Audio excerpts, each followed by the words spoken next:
할렐루야. 8월을 맞이했습니다. 무더운 7월 하나님께서 은혜 중에 우리 모두를 지켜주시고 8월을 맞이해서 변함없이 주의를 허락해 주시고 하나님 앞에 함께 예배할 수 있도록 우리를 불러주셨습니다. 이 자리에 우리 하나님께서 임재해 계시고 우리를 축복해 주시는 줄 믿습니다. 이 시간에는 영적 무장에서 기도에 대한 말씀 두 번째 시간으로 특별히 성도들을 위해서 기도하고 또 바울 사도 자신을 위해서 기도해 달라라고 하는 이런 부탁의 말씀을 우리가 상고하겠습니다. 18절을 우리 같이 한번 보시겠습니다. 18절 말씀 같이 읽겠습니다. 모든 기도와 간구를 하되 항상 성령 안에서 기도하고 이를 위하여 깨어 구하기를 항상 힘쓰며 여러 성도를 위하여 구하라. 성령 안에서 항상 기도하고 깨어서 항상 기도하는데 첫 번째 그 대상이 성도들이라 이렇게 말씀을 합니다. 성도들을 위해서 기도하고 기도의 우선순위, 최우선순위가 성도들이다라고 말씀을 합니다. 군인들은 전쟁에서 싸울 때 옆에 있는 동료를 의지해서 이 전쟁을 하게 됩니다. 적군을 대적해서 싸우고, 그래서 동료는 전우는 서로의 생명을 지켜주는 관계라 이렇게 할 수 있습니다. 전우가 안전하고 잘 싸워야 나도 안전할 수 있고 잘 싸울 수 있는 관계가 됩니다. 영적 전투에서 전우는 바로 우리 성도들이라고 하겠습니다. 내 옆에 있는 성도가 나의 영적 전우라고 하겠습니다. 그래서 영적 전투를 서로 의지해서 싸우기 때문에 내 옆에 있는 성도가 강해야, 그리고 영적 전투를 잘해야 나도 안전할 수 있다라는 것입니다. 그래서 영적 전투의 현장에서 우리가 가장 먼저 해야 할 일이 성도를 위해서 기도하는 거다라고 말씀을 합니다. 우리 이런 것을 분명하게 알고 우리 성도님들이 서로 위해서 기도해 주는 이런 은혜가 많이 있어야 할 줄 믿습니다. 그런데 성도라고 했는데 여러 성도라고 했습니다. 이 여러라는 말은 많다는 뜻이 아니라 모두라는 뜻을 가지고 있습니다. 모든 성도들을 위해서 다 기도하라라는 뜻입니다. 원래 단어가 모든이라는 뜻을 가지고 있는데 우리 성경에는 여러라는 단어를 이렇게 했습니다. 모든 성도를 위해서 기도하라라는 뜻입니다.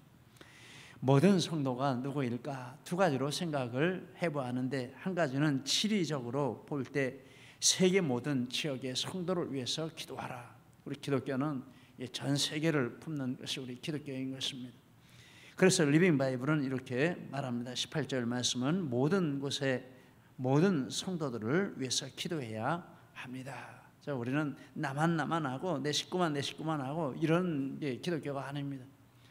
예수 믿는 그 순간서부터 전 세계를 품고 특별히 전 세계 모든 성도들을 품고 기도하는 것이 우리 신앙의 특징이라고 하겠습니다. 저희 교회 금요 기도 시간에 기도 제목 중에 세계를 위한 기도를 하고 있습니다. 우리나라에서부터 시작해서 한 주에 한 나라씩 이렇게 정해서 그 나라를 위해서 기도를 합니다. 일본, 중국 이런 가까운 나라들을 위해서 기도를 했고, 우크라이나 전쟁이 마침 시작이 됐을 때는 그 지역 우즈베키스탄, 타지키스탄, 우크라이나 이런 지역에 있는 나라들을 위해서 기도하고 있었는데, 그래서 우크라이나와 그 주변에 있는 여러 나라들을 위해서 우리가 간절하게 기도를 했습니다. 그리고 최근에는 이슬람의 발원지인 사우디아라비아, 이집트, 리비아, 알제리 이런 나라들, 북아프리카 해안에 있는 이런 나라들을 위해서 계속해서 기도를 하고 있습니다.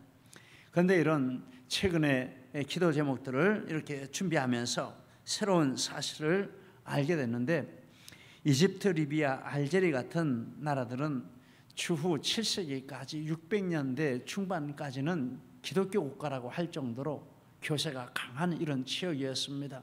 이집트는 성경하고는 뗄래야 뗄 수 없는 것이고, 또 리비아도.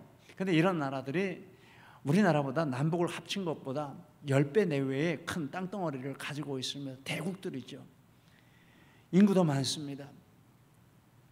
그래서 6세기, 7세기까지는 그 나라들이 다 로마의 지배를 받았습니다. 로마가 300년대에 기독교를 공인을 하고, 그 6세기, 7세기까지는 로마의 지배를 받아서 로마가 공인하기 전에도 엄청난 이런 교회가 세워지고 이랬는데, 공인을 받고 로마의 통치하에 있으니까는 기독교 국가라고 할 정도로 이렇게 교세가 강한 나라들이었습니다. 그런데 뭐 이름은 알지만은 그 정도 알지 관심도 없고 또 자세한 사항도 알지 못했던 나라들이지만, 이번에 이렇게 기도를 준비하면서 새로운 영적인 사실들을 알게 되었습니다. 이집트, 리비아, 알제리 이런 나라들이 이렇게 7세기 중반까지 기독교 국가였는데 어떻게 지금은 이슬람의 이런 중심 세력이 되었을까, 이런 궁금한 마음이 생겼습니다. 어떻게 그렇게 됐냐 하면, 사우디아라비아의 마호메트가 500년대에 태어나서 활동을 했습니다. 그런데 600년대 되면서 강력하게 이 이슬람이 이렇게 퍼져나가는데, 사우디아라비아에서 이집트를 640년에 침공했습니다. 제가 참고한 자료에 보면 1년 안에 망했습니다, 나라가. 그 다음에 리비아를 침공을 했습니다. 여기도 1년 안에 망했습니다. 그 다음에 알제리를 침공을 했습니다. 여기도 1년 안에 망했습니다. 전부 이 세 나라, 네 나라, 다섯 나라 되는데 10년 안에 이 나라가 다 이슬람화가 됐습니다. 참 이상하게 생각이 됐습니다. 어떻게 이런 땅덩어리가 큰 나라들이 불과 몇 년 사이에 이렇게 기독교가 다 전멸당하고 이슬람화가 되는 이런 비극적인 일이 일어났을까 궁금합니다. 한번 좀 누가 이런 연구도 해서 이런 참 자료도 만들면 참 좋겠다, 이런 생각을 하고 있습니다. 그래서 10년여간에 이 나라들이 다 이슬람화가 됐습니다. 왜 그랬을까 참 궁금한데, 한 가지 생각되는 것은 이 나라들이 또 교회들이 이렇게 연합해서, 서로 연합해서 우리 교회만 이렇게 생각하지 않고 서로 연합해서 우리가 살아도 같이 살고 너희가 약하면 우리도 약하다, 이런 연대의식을 가지고 서로가 서로를 붙들어주고 위해서 기도하고 함께 싸웠다면 이렇게 쉽게 무너지진 않았을 것이 아닌가, 이런 추측을 한번 해보게 됩니다. 만약에 그렇게 해서 이슬람의 전진을 막아냈더라면 지금 기독교가 땅끝까지 복음이 전파되는 이런 역사도 있었을 것이고, 우리가 지금 이렇게 공포스럽게 생각하는 이슬람의 이런 세력도 없었을 것이라, 이런 생각을 하게 됩니다. 지금 이 나라들은 국민 거의 100%가 이슬람이고, 극소수의 교회들이 이슬람법에 의해서 엄청난 박해를 받고 있다라고 합니다. 그래도 소수의 성도들이 목숨을 걸고 이 영적 싸움을 하고 있습니다. 늦지만 그들이 영적 싸움에서 승리하면 영적인 전세가 역전될 수도 있겠다라는 기대를 하면서, 그러면 우리에게도 또 축복이 되는 것이죠. 그래서 그들을 위해서 이렇게 기도를 하고 있습니다. 우리는 이 전 세계, 지리적으로 전 세계 교회들을 우리가 품고 이렇게 기도를 해야 합니다. 새벽 기도회 때도 전 세계 교회들을 품고 기도하는 이런 기도를 우리가 하고 있습니다. 우리가 뭔데 이렇게 생각할 필요도 없습니다. 우리 하나님 중심으로 이렇게 해야 할 줄 믿습니다.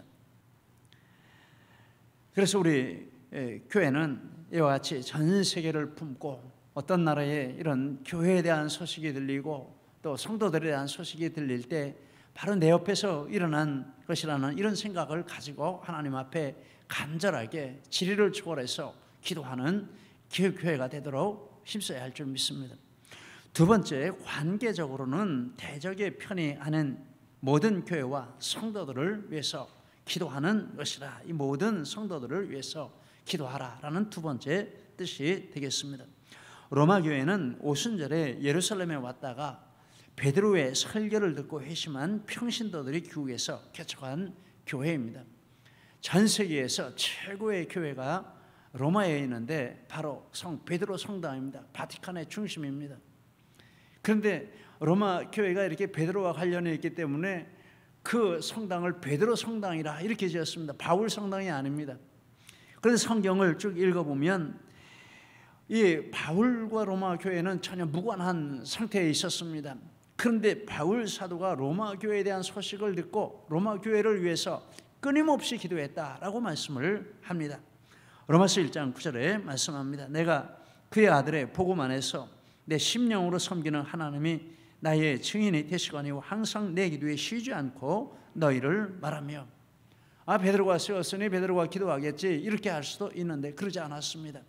하나님을 같이 섬기는 교회는 다 내 관심사에 있는 것이고 내가 기도해 줘야 할 교회다, 이런 마음을 가지고 끊임없이 쉬지 않고 이 로마 교회를 위해서 기도하고 또 사랑하고 그들을 위해서 어떻게 내가 봉사할 일이 있을까, 그러면서 했더니 하나님이 로마서를 쓰게 하셨다라는 것입니다.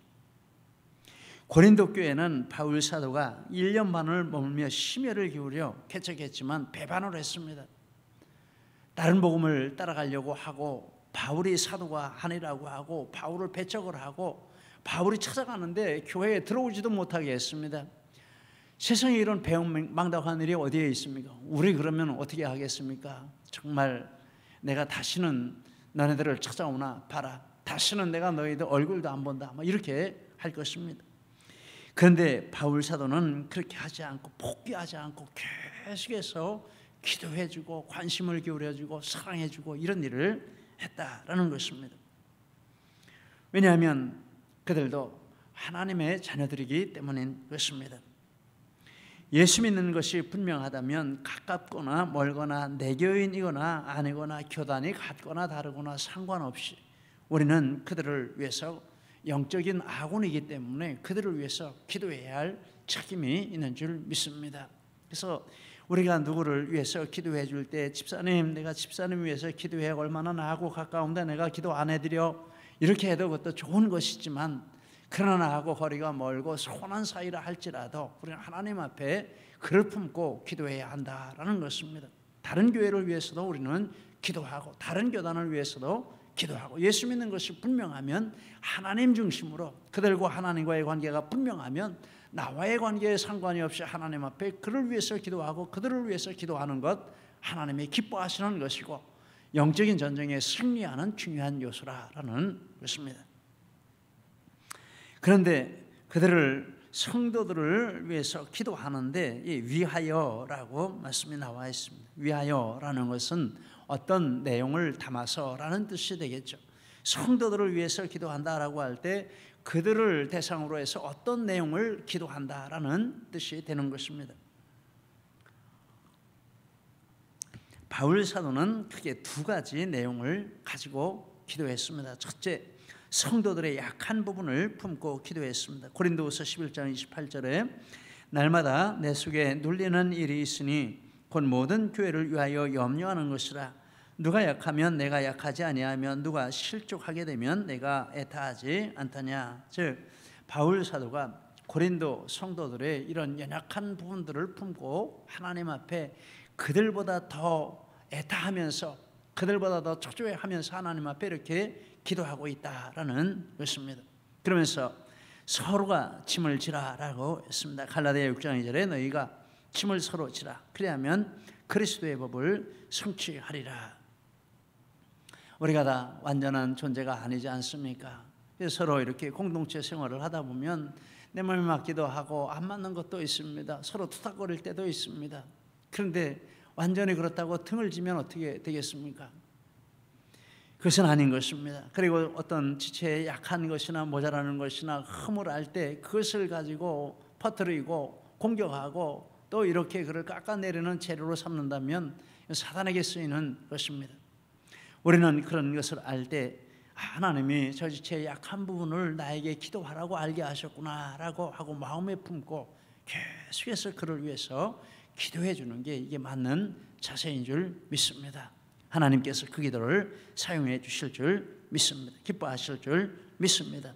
그리고 그가 그런 약함을 극복하고 바르게 서면 영적 전투에서 그가 승리할 수 있고 나에게도 또 유익이 된다라는 것입니다.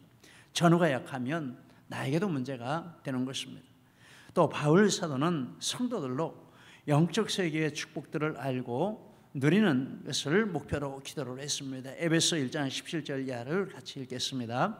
우리 주 예수 그리스도의 하나님 영광의 아버지께서 지혜와 계시의 영을 너희에게 주사 하나님을 알게 하시고 너희 마음의 눈을 밝히사 그의 부르심의 소망이 무엇이며 성도 안에서 그 기업의 영광의 풍성함이 무엇이며 그 힘의 위력으로 역사하심을 따라 믿는 우리에게 베푸신 능력의 지극히 크심이 어떠한 것을 너희로 알게 하시기를 구하노라. 그래서 성도들이 약한 부분을 극복할 뿐만 아니라 정말 하나님이 예비하시고 내리시고자 하시는 그런 은혜의 세계, 축복의 세계를 알고 또 체험하고 그것을 내 것으로 삼아 누리게 하는 이런 목표를 두고 하나님 앞에 기도했다라는 것입니다. 누가 나하고 거리가 멀고 문제가 생겨서 이렇게 소원한데 나를 위해서 이렇게 계속 기도해 줬다는 걸 나중에 알게 되면 얼마나 놀라운 일이 되겠습니까? 정말 영적인 전우가 될 줄 믿습니다. 바울 사도는 약한 지체의 회복과 모든 성도의 영적 성장을 위해서 기도했고 그렇게 해야 영적인 전쟁에서 승리할 수 있다는 것을 알고 있었다라는 것입니다. 우리도 지체들을 위해 기도할 때 이 두 가지 내용을 품고 하나님 앞에 기도하시기를 바랍니다. 그리고 바울 사도는 자신을 위해서 기도해 달라라고 이렇게 말씀을 하고 있습니다. 19절, 20절 말씀을 우리 같이 읽겠습니다. 또 나를 위하여 구할 것은 내게 말씀을 주사 나로 입을 열어 복음의 비밀을 담대히 알리게 하옵소서 할 것이니 이 일을 위하여 내가 스스럼의 사신이 된 것은 나로 이 일에 당연히 할 말을 담대히 하게 하려 하심이라. 바울 사도는 첫째 자기에게 말씀을 주시길 이렇게 기도 부탁을 했습니다. 내게 말씀을 주사 나로 입을 열어 복음의 비밀을 담대히 알리게 기도해 달라라고 했습니다. 말씀을 주시길 기도하는 것은 복음의 진리를 더 깊이 깨닫고 체험하고 또 확신할 수 있는 그런 축복을 주시도록, 이것은 말씀 사역자의 필수 요소입니다. 한 목사님이 있는데 강단에 올라가서 이렇게 설교를 하려고 하시는데 깜짝 놀랐습니다. 왜 놀랐느냐 하면은 설교를 준비를 안 하고 올라왔어요. 근데 깨보니까 꿈이었다, 이런 말이 있습니다. 항상 이렇게 설교 준비하는 사람은 24시간에 거기에 매여 있습니다. 바울 사도도 아마 그랬을 것이라 이렇게 생각이 됩니다. 그래서 이렇게 성도들에게 기도할 때 먼저 하나님의 말씀을 주셔서 어느 자리에 가서 누구를 만날 때 그에게 합당한 말씀을 전할 수 있도록, 또 담대하게 자신 있게 말씀을 선포할 수 있도록 여러분 기도해 주십시오, 이렇게 기도 부탁을 했습니다. 이 세 가지가 분명하고 또 충만할 때 담대하게 이 복음 진리를 선포할 수 있습니다. 사도행전 4장 19절 20절 같이 한번 보시겠습니다. 베드로와 요한이 대답하여 이르되 하나님 앞에서 너희의 말을 듣는 것이 하나님의 말씀을 듣는 것보다 옳은가 판단하라. 우리는 보고 들은 것을 말하지 아니할 수 없다 하니.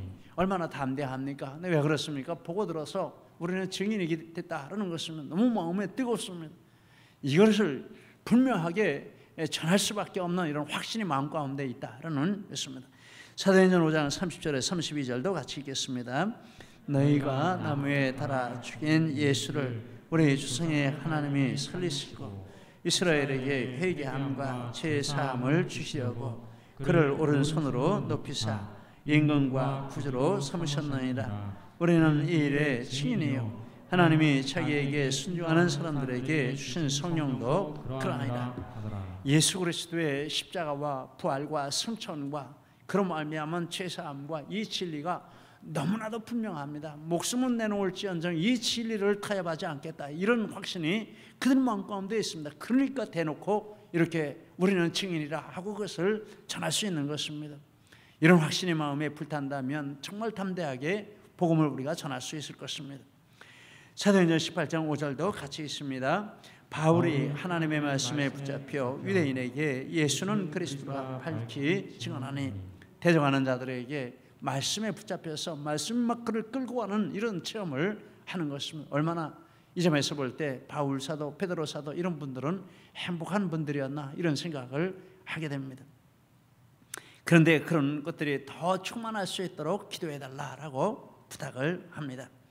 또 할 말을 담대히 할 수 있도록 은혜 주시기를 기도합니다. 20절 말씀입니다. 이를 위하여 내가 세스름의 사신이 된 것은 나로 이래 당연히 할 말을 담대히 하게 하려 함이라.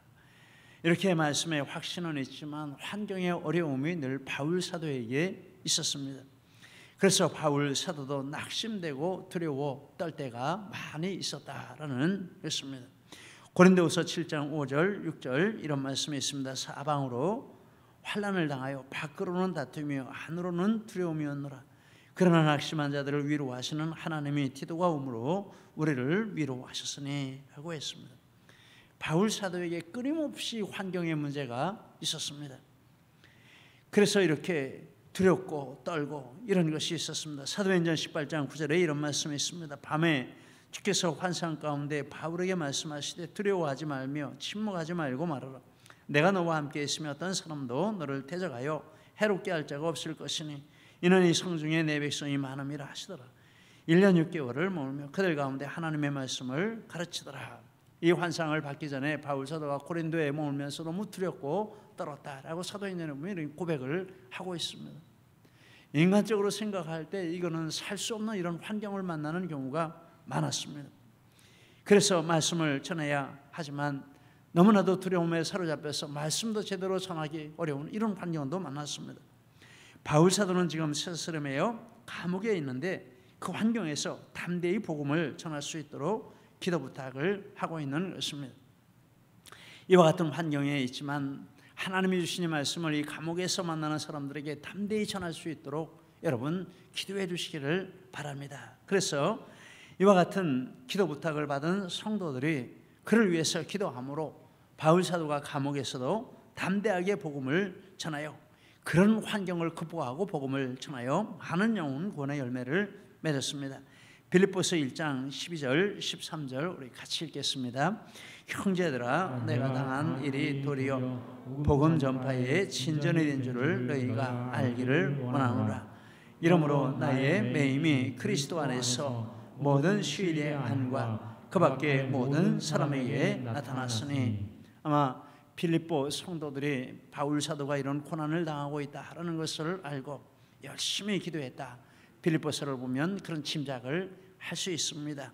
그래서 빌립보서를 쓰면서 내가 이런 일을 당했지만 여러분의 기도해 줌으로 이것이 오히려 복음 전하는 좋은 기회가 되어서 많은 사람들이 감옥에 있는 나를 통해서 예수님을 믿는 역사가 일어났습니다라고 보고의 편지를 쓰는 것입니다. 빌레몬서 1장 9절에 보면 바울은 예수 그리스도를 위하여 갇힌 자 되어 갇힌 중에 낳은 아들 오네시모를 위하여 내게 간구하노라. 로마 감옥에서 같이 갇혀 있는 오네시모를 전도한 이야기를 하고 있습니다. 이렇게 말씀을 주시도록 또 어려운 환경을 담대하게 이길 수 있도록 그도 사람인지라 이런 기도 부탁을 할 수밖에 없는 그런 연약한 면이 있었다라는 것입니다. 또 하나 전도의 문을 열어주시기를 기도했습니다. 본문은 아니지만 기도 부탁을 한 골로새 4장 3절에 보면 이렇습니다. 또한 우리를 위하여 기도하되 하나님이 전도하는 문을 우리에게 열어주사 그리스도의 비밀을 말하게 하시기를 구하라. 바울 사도는 전도의 문이 열리는 경험도 했고 전도의 문이 닫히는 경험도 했습니다. 사도행전 13장에 보면 1차 전도 여행 때 갈라디아 지역에 가서 전도했는데 가서 한 번 전도할 때마다 수많은 사람이 모여서 회개를 하고 그 다음 주에는 시내 모든 사람들이 다 모여서 말씀을 듣고 바울을 따르고 놀라운 일이 이렇게 일어났습니다. 또 14장에 보니까 이고니온에가 전도하는데 한 유대인조차도 헬라인조차도 다 와서 말씀을 듣고 회개하고 이 전도의 문이 열리고 복음의 문이 열리는 이런 경험을 한 것입니다. 참 이런 시대가 온다면 얼마나 좋겠습니까? 그런데 바울 사도에게 항상 다녀서 복음을 전할 때마다 전도의 문이 다 이렇게 열린 것은 아닙니다. 어떻게 보면 막히는 경험이 더 많았다라고 하겠습니다. 하나님이 막으시는 때도 있고 대적들이 막고 사단이 막는 때도 있었습니다. 사도행전 18장 6절에 보면 유대인들이 막았다라고 합니다. 데살로니가서 2장 18절에 보면 나 바울은 한 번 두 번 너희에게 가고자 하였으나 사탄이 우리를 막았도다. 이런 말씀을 이렇게 묵상을 하면서 고린도후서 11장에 고난당한 이야기가 떠올랐습니다. 얼마나 많은 고난을 당했습니까? 그런데 이것을 다르게 생각을 해보니까 이 복음의 문이 막히고 전도의 문이 막힌 경험을 이렇게 말씀을 했구나라고 생각을 하게 되었습니다. 고난당하고 쫓겨다니고 우리 복음의 문이 막힌 것이죠. 전도의 문이 막히고 대바울 사도이지만 전도의 문이 닫힌 일이 전도의 문이 열린 일보다 훨씬 더 많지 않았을까 이런 생각을 하면서 바울 사도도 전도하기 위해서 애를 써서 한 영혼을 이렇게 전도를 하고 또 양육하고 기르기 위해서 이렇게 애를 써서 열매를 맺어야 되는데 열매 맺지 못하고 막힌 이런 일들도 얼마나 많이 있었을까 이런 생각을 합니다. 그리고 그때마다 여러 날을 아마 끙끙거리면서 알아들어 놓고 이런 경험도 있었을 것입니다. 우리도 그 마음을 약간은 이렇게 알고 있습니다.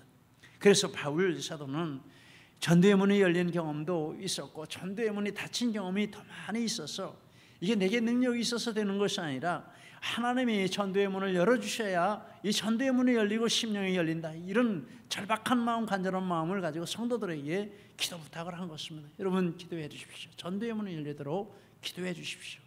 오늘 우리 시대도 전도의 문이 열리도록 기도해야 합니다. 역사적으로 보면 전도의 문이 닫힌 시대가 있습니다. 이슬람 시대, 이집트, 리비아, 알제리 이 전도의 문이 그때 닫혔습니다. 지금까지 닫혀 있습니다. 그리고 공산주의 시대, 1900년대 공산주의 시대, 저 소련, 중국, 북한 그리고 수많은 이 서아시아 지역들 이 전도의 문이 100년 이상 닫혔습니다. 수천만의 그리스도인이 죽임을 당했습니다. 순교를 당했습니다. 지금도 중국에는 전도의 문이 온전히 열렸다고 할 수가 없습니다. 15억 세계 인구의 4분의 1이 되고 러시아와 북한까지 합하면 세계 인구의 30% 정도 되는 이런 어마어마한 인구가 있는 나라인데 전도의 문이 닫습니다. 저는 기도합니다. 하나님, 푸틴의 권세를 하나님이 주셨는데 하나님이 이제 거두어 주시고, 하나님이 시진핑의 권세 하나님이 주셨는데 하나님이 이제 거두어 주시고, 하나님 김정은의 권세도 하나님이 주시는데 하나님이 이제 거두어 주시고, 그 체제를 떠받치는 모든 조직들이 소멸되게 하시고, 성경에 입각한 새로운 이런 법이 만들어지고 새로운 사회가 들어서고 국가가 들어설 수 있도록 하나님 축복해 주옵소서. 이런 기도를 하고 남북은 복음으로 통일되는 은혜를 속히 허락하여 주옵소서. 이런 기도를 하고 있습니다. 전도의 문이 닫힌 지역에 사는 사람들이 전도의 문이 열린 지역에 사는 사람들보다 더 많다 이렇게 할 수 있습니다. 이슬람과 공산주의뿐만 아니고 다른 종교들 이런 여러 가치관들 이런 것들 때문에 막힌 곳이 많습니다. 여러분 우리 전도의 문이 열리도록 위해서 기도하고 또 우리 교회의 전도의 문도 또 우리 대한민국 교회의 전도의 문도 전 세계 교회들의 전도의 문도 활짝 열리는 이런 시대를 하나님이 주시도록 우리는 간절하게 기도해야 할 줄 믿습니다. 바울 사도는 전도의 문이 열리도록 기도해 주십시오라고 했습니다. 간절한 기도의 제목이 되겠습니다. 또 바울 사도는 부당하고 악한 사람들에게서 건져주시길 기도했습니다. 데살로니가서 3장 2절에 또한 우리를 부당하고 악한 사람들에게서 건지시옵소서 하라. 부당하고 악한 사람들을 바울 사도가 많이 만나는데 대충 셋으로 이렇게 나누어 보았습니다. 첫째는 유대인들, 수단 방법 안 가리고 바울을 죽이려 했습니다. 배신자라고 하고 바울을 죽이는 것을 사명으로 알고 쫓아다니는 사람들이 있었습니다. 오늘 우리가 복음 전한다는 것 때문에 우리를 죽이는 것을 사명으로 알고 쫓아다닌다면 얼마나 무섭겠습니까? 그런데 바울은 그런 상황 가운데 살았습니다. 하나님 앞에 여러분 기도해 주십시오. 이런 사람들로부터 내가 구원함을 받을 수 있도록 기도해 주십시오라고 했습니다. 지금도 이런 환경 가운데 놓여 있으며 사역하는 이런 지체들도 있습니다.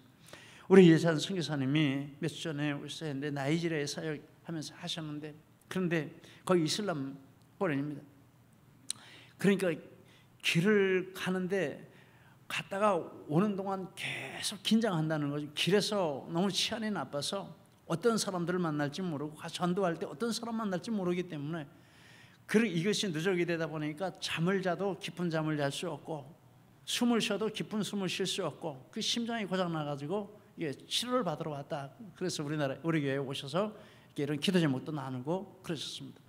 그런 환경 가운데 사역하시는 분들도 있습니다. 바울 사도는 유대인들의 공격, 또 하나는 일권 때문에 바울 사도를 모함하고 공격하는 자들이 있었습니다. 사도행전 16장에 보니까 그 귀신 들린 여종의 주인들이 바울 사도를 모함해서 공격했습니다. 그래서 매를 심히 때리게 하고 감옥에 가두었습니다. 일권이 끊어졌기 때문에. 사도행전 19장에 보니까 데메드리오가 에베소에서 이렇게 아데미 신전을 섬기면서 그것 때문에 돈을 많이 버는데 다 교회로 몰려가고 바울에게 가니까 바울을 모함해서 공격을 했다라는 것입니다. 고린도서 1장 8절 9절에 우리가 아시아에서 당한 환난, 힘에 겹도록 심한 고난을 당하여 살 소망까지 끊어지고 사형 선고를 받은 줄 알았다. 에베소의 사건을 이렇게 말씀을 하고 있습니다. 정말 고통스러운 경험. 여러분, 이권에 이렇게 개입이 돼서 이런 욕심을 가지고 목회자에게 접근하는 이런 사람들도 있습니다. 그런 사람 만나서 고통당하는 목회자들도 제 주변에 종종 있습니다. 그러면 사람 잘 만나야 됩니다. 예수 믿다가 변질된 자들의 공격도 받았습니다. 디모데전서 1장 19절 20절에 믿음과 착한 양심을 가지라고. 어떤 이들은 이 양심을 버렸고 그 믿음에 관하여는 파선하였느라. 그 가운데 후메네우와 알렉산더가 있으니. 그리고 디모데후서 4장 14절 15절에 보니까 구리 세공업자 알렉산더가 내게 해를 많이 입혔음에 너도 그를 주의하라. 그가 우리 말을 심히 대적하였느니라. 믿다가 타락해가지고 이단이 돼가지고 바울 사도를 막 공격을 하는데 엄청난 피해를 입었다라고 말합니다. 이렇게 셋으로 나눠서 이런 사람들이 바울 사도를 끊임없이 공격을 하고 괴롭히고 있는데 이런 사람들에게서 구원받고 그런 사람들과 엮이지 않도록 여러분 기도해 주십시오라고 했습니다. 참 영적 지도자가 이렇게 사람들을 잘 만나는 이런 일이 있어야 하겠습니다. 세상 사람들 이런 사람 저런 사람들 다 만나는데 이 복음의 해가 되고 교회의 해가 되는 사람들은 만나지 않고 복음의 유익이 되고 영적으로 축복이 되는 이런 만남이 있어야 할 줄 믿습니다.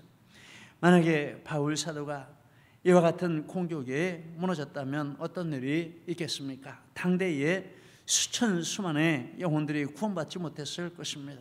그를 통해서 하나님이 기록하신 10시간의 성경도 없었을 것입니다. 그러면 오늘날 우리가 아는 이런 기독교도 존재하기 어려웠을 것이라 이렇게 생각하는 것입니다. 바울 사도가 자신을 위해서 기도해달라는 것은 자신이 존귀해서가 아니라 그 맡은 복음과 복음 전파의 사명이 존귀하고 그 사명을 감당해야 사단과의 영적인 전투에서 교회가 승리할 수 있기 때문에 이렇게 자기를 위해서 기도해달라고 하는 것입니다. 크거나 작거나 영적 지도자 한 사람이 사탄의 공격이 쓰러지면 그 피해는 다른 어떤 것보다 치명적이라 할 수 있습니다. 그러므로 우리는 모든 영적 지도자들을 위해서 꼭 목회자들만이 아니라 각급 영적 지도자들을 위해서 하나님 앞에 간절하게 이렇게 기도해야 할 필요가 있는 줄 믿습니다. 영적 전쟁에 우리가 특별히 기도해야 할 두 가지 대상, 성도들을 위해서 기도하고 영적 지도자를 위해서 기도하라라고 말씀을 했습니다. 18절부터 20절까지를 우리 다시 한번 읽어보시도록 하겠습니다. 우리 성경을 찾아서 우리 성경을 보시면서 같이 한번 읽겠습니다. 18절에서부터 20절까지 같이 읽겠습니다. 모든 기도와 간구를 하되 항상 성령 안에서 기도하고 이를 위하여 깨어 구하기를 항상 힘쓰며 여러 성도를 위하여 구하라. 또 나를 위하여 구할 것은 내게 말씀을 주사 나로 입을 열어 복음의 비밀을 담대히 알리게 하옵소서 할 것이니 이를 위하여 내가 쇠사슬에 매인 사신이 된 것은 나로 이 일에 당연히 할 말을 담대하게 하려 하심이라. 아멘. 이 말씀을 우리의 기도 생활로 성취하는 우리 모두가 되시기를 예수 이름으로 축복합니다. 기도드리시겠습니다. 우리 이 말씀 붙들고 함께 기도드리시겠습니다.